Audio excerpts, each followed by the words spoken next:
Hello, আসসালামু আলাইকুম আমার বোনেরা ভাইরা, কেমন আছেন বোনেরা ভাইরা? আশা করি আপনারা সবাই ভালো আছেন বন্ধুরা ভাইরা। আজকে আমি একটা নতুন জিনিস নিয়ে চলে আসছি, আর সেটা হলো এই কাটাকাটি দেখে বুঝতেই পারতেছেন আজকে বিভিন্ন রকম মিনিমাম 3 4 5 প্রকারের সবজি দিয়ে আজকে মার হাতে নাবড়া রান্না করে খাবো, তাও আবার তেলাপিয়া মাছ দিয়ে। বুঝতে পারতেছেন তো? আরে 4 5টা সবজি একসাথে রান্না করে খাওয়ার কি যে মজা! আর সেই সাথে তো কাঁঠালের বিচি আছে। হয়তো ভাবতেছেন কাঁঠালের বেশি এখন পালাপ করে অসময়। আমার মার মাথায় মেলা বুদ্ধি, বুঝলেন? আমার মা কি করে, কাঁঠালের বিচিগুলো সুন্দর করে শুকায় এই চামড়া ছিলে ডিপ ফ্রিজে রেখে দেয়।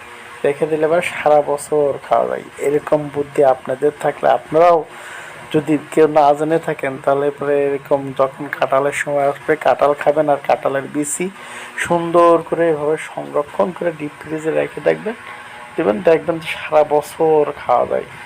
তো এই জন্য আমরা এই অসময়ে কাঁঠালের বিচি পাইছি, খাবো।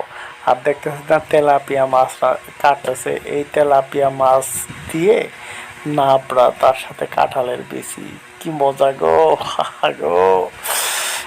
এই যে বাসের ভালো করে মশলা টশলা মাখায় এরকম করে, মনে করেন যে প্রায় 10 15 মিনিট রেখে দেওয়ার পরে দেখেন মাখানোর স্টাইল দেখেন, রেখে দেওয়ার পরে তারপরে ভাজি করা শুরু করে দিলাম। বুঝলেন? এই মশলাটা এরকম করে মাখায় রাখলে এবার কী সুবিধা হয় জানেন?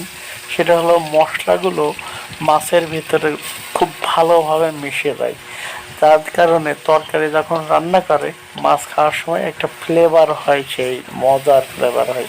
তো মাছ ভাজা হয়ে গেছে, এখন এই দেখেন সবজিগুলো ভালো করে ধুয়ে নিয়ে কড়ার উপরে উঠে দিল মা।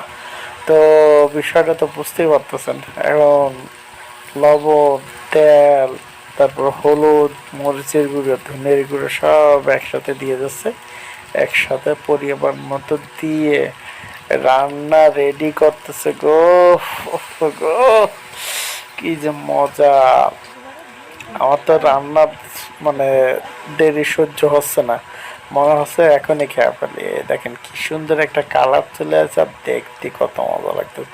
তো বন্ধুরা, এই ছিল আজকের ভিডিও। আবার দেখা হবে নতুন আরেক ভিডিও। সবাই সে পর্যন্ত ভালো থাকেন।